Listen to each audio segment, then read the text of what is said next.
আসন্ন জাতীয় সংসদ নির্বাচনকে সামনে রেখে বাংলাদেশ জাতীয়তাবাদী দল বিএনপি দেশের ২৩৭টি আসনে প্রার্থীদের প্রাথমিক তালিকা ঘোষণা করেছে।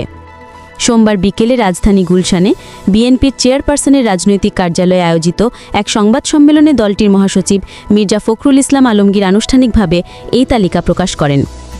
ঘোষিত প্রার্থীদের তালিকায় মৌলভীবাজার ৪, শ্রীমঙ্গল, কমলগঞ্জ আসনে বিএনপির মনোনয়ন পেয়েছেন আলহাজ মোহাম্মদ মুজিবুর রহমান চৌধুরী হাজি মুজিব। তিনি দীর্ঘদিন ধরে দলের রাজনীতির সঙ্গে সম্পৃক্ত থেকে সংগঠনের বিভিন্ন গুরুত্বপূর্ণ পর্যায়ে দায়িত্ব পালন করেছেন।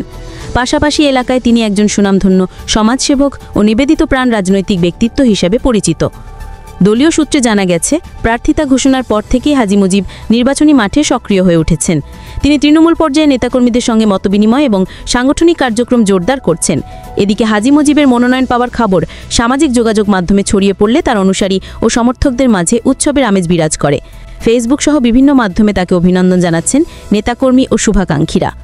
স্থানীয় রাজনৈতিক বিশ্লেষকদের মতে, হাজি মুজিবের প্রার্থিতা মৌলভীবাজার ৪ আসনে বিএনপি সাংগঠনিক অবস্থানকে আরও শক্তিশালী করবে এবং আসন্ন নির্বাচনে নতুন উদ্দীপনা যোগাবে।